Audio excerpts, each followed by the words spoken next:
All righty, Petey Gibson, how are you doing today? Doing amazing. Sun's Good, out. I feel good. good, good. So let me begin by asking, how exciting has it been for you to play C in Alert Missing Persons Unit? It's been the best.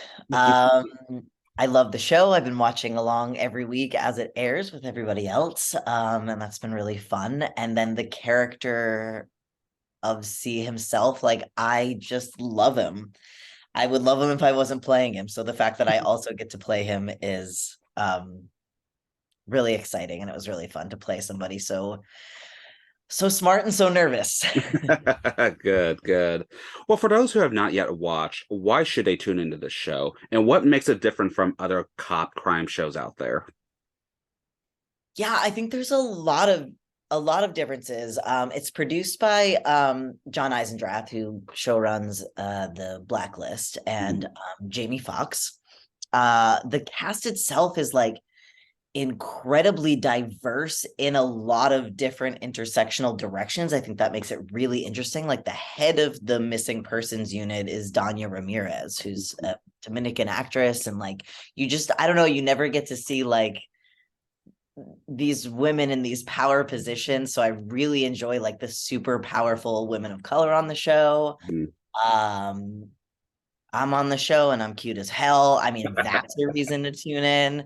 And then storyline wise, I'm really enjoying it. There's this whole sort of like overarching storyline about this main child who's gone missing, who is the son of the head of the missing persons unit, and Jason Grant, who's played by the lovely Scott Kahn. Mhm. And then every week also there's a missing persons case, so you get to kind of see us um, move through that and get some folks back and learn some things. Interesting. Okay, perfect. Well, Yeah. what made you want to audition for C? What was it about this character that appealed to you the most? Well, I'm trans. I'm a trans man, and the character of C was written as a trans man as well. And Mhm. I gotta say, it's a little rare to have a beautiful, fully fleshed out, incredibly intelligent, incredibly emotional, also happens to be trans, recurring character on a Yeah. network show. Hmm. In fact, it's one of the few that's ever existed. So to have had that come across my desk even in the first place was just so exciting and so incredible. And all I could think was, well, if I don't get it, one of my friends is going to get it. Yeah. There's we all know each other. We're all working towards the same goal. We're sort of in a win for one is a win for all mentality in my niche community of beautiful trans mask actors. And so when I booked it, I couldn't have been more thrilled and more proud. But I really love him. I think he's a really well fleshed out character in a really dynamic environment. And Mhm. that's, Yeah. I don't know. And also, like, of every you know procedural show that you see, this is always the fun character, the Mhm. like Yeah.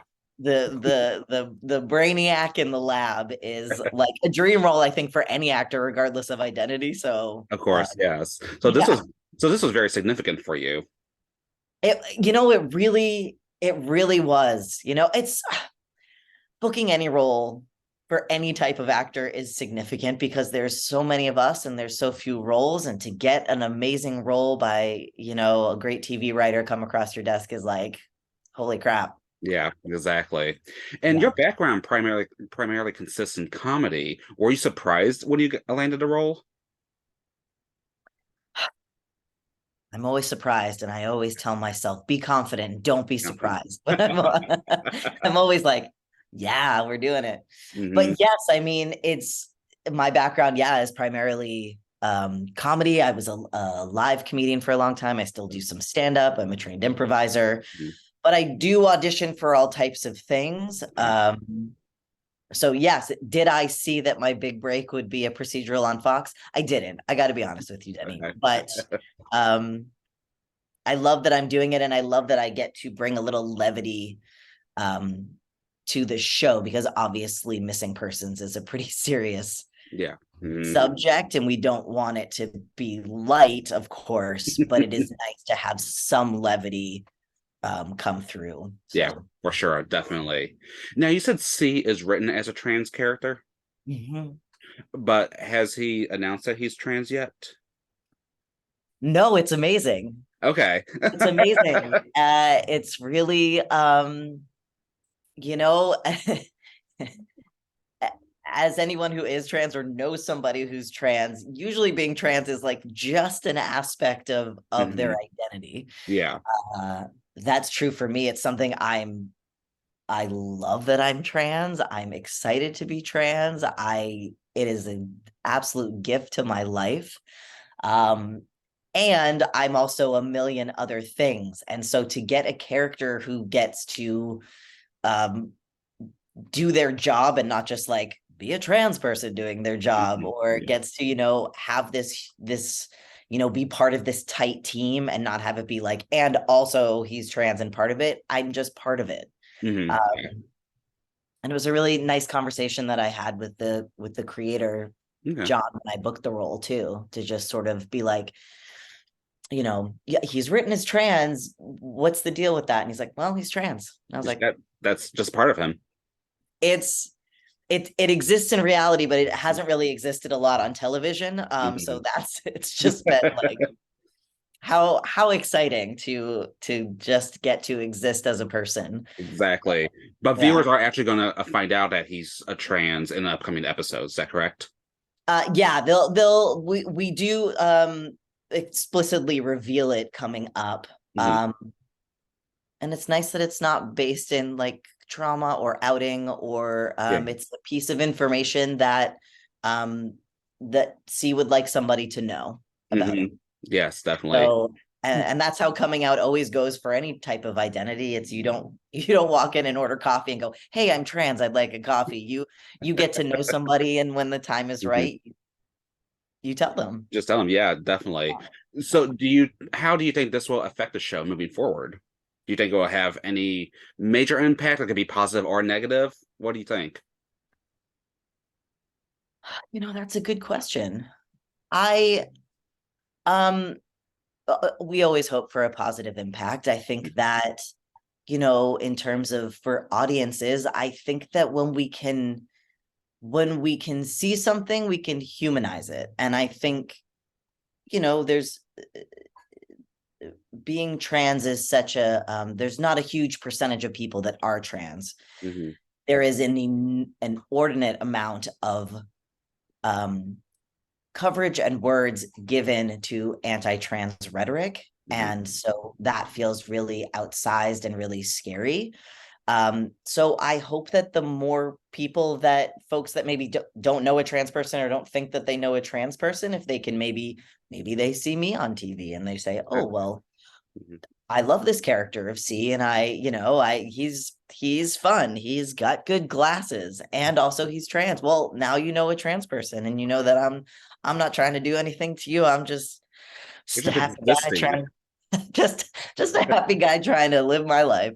Yes, Um, definitely. so in terms of impact, I hope that, but in terms of like storyline for the show, I actually think that it's not a major, it's an aspect of my character, the way that every character, we learn some of Kemi's backstory, we learn who, you know, people's parents are, or people's, you know, Yeah. wants and desires or motivation. So I think it just serves to continue to build out who these amazing, dynamic, diverse people are that are working together for this common goal. For sure, definitely. And Yeah. can you also talk about how you found meaning in Alert through the show's themes on grief and rebirth, which you relate to as an LGBTQ plus person? Denny, these are great questions. Thank I love you. it. Thank Yeah, I you. mean, I appreciate that. yeah, man. I mean, one of the worst truths is how universal grief is. Unfortunately, we all know, you know, and Mhm. that's certainly true for me. Uh, and rebirth also is incredibly true for me. And I love, so C is the head of the forensic imaging unit. He's a forensic anthropologist, and part of his work is to try to like figure out who people were, or to age people up, and to sort of like bring closure sometimes, or bring the answer, or help find people. And there's a lot of hope in that type of work. I've read a lot about people who do this job in real life, and it's ultimately an artistic job that has a lot of faith and hope and desire of bringing some answers. Mm-hmm. So I think that like that's incredibly beautiful, and I'm somebody in my personal life who really like just continues to try to be the best that I can be, and help the people around me be the best that I can be, and to get to play a character who intrinsically believes in the good in people and the hope that answers will come feels incredibly relevant to me. Yeah. And it's nice to play somebody like that. I really enjoy it. Good, good. So have you always had a passion for acting and entertainment? When I was 5, I played a brown cow in a local play, and maybe I was hooked. I really enjoyed it. I'm Facebook friends with my with John Sullivan of Barnstable High School, my high school drama teacher. We still talk.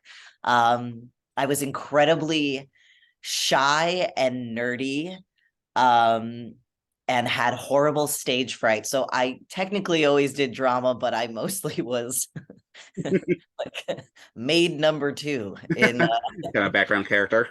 yeah, I'd always like biff the audition because I would Mhm. just get such horrible stage fright. So but yeah, I've been performing a long time. Yeah. Cool. So then what made you jump in to do this full time? Well, I got hired, so that's how I Okay. got to do it full time. But I moved. I'm a Boston kid. I was doing the live theater. They have an amazing live like underground theater scene in Boston. Okay. And 10 years ago, I moved out to LA to do the Groundlings program, which is an improv program. And I've just been just Climbed the just ladder since. yes, I've just been pushing. I've just been knowing that this time would come, and just being as ready for it as I could be. So Good, good. So what are some future goals you hope to accomplish with your career? ooh, man, I would love a season 2. I would love to Mhm. keep building out C. Hemingway. I love him to bits. I love his relationship with Kemi, played by Adiola Role, who's become a great friend of mine. She's a delight. Their friendship on television is one of my favorite things. Um, I have a billion ambitions. There's a million things that I would love to do. I would love to be doing some more comedy on television. I work a lot with little kids. I work with an organization called Story Pirates. Okay. Dream of doing like kids entertainment is also there. I've got a million things I would One love to thing, do, and I hope I check them all off. for sure. Well, PD, how can one stay up to date with you? On Instagram a lot. Instagram? You should probably follow me there. I think it's at Petey_Gibson. I'm the only Petey Gibson I think that's on there. So Easy type find. my name in there. You can find me there. Yeah. Okay, perfect. Then before we wrap up, are there any other upcoming projects or anything else you would like to mention or plug at this time? I do have a thing. I don't think I can talk about it. I'm going to New York next week to do a thing that feels very fun. But it was something that I really like to do on my Instagram, is like take people on adventures with me whenever I go to things. So whether or not it's a professional thing, whether or not I can or can't talk about it, I love just bringing people on adventures with me. So come do that with me. Yeah, That's just it. stay tuned on Instagram.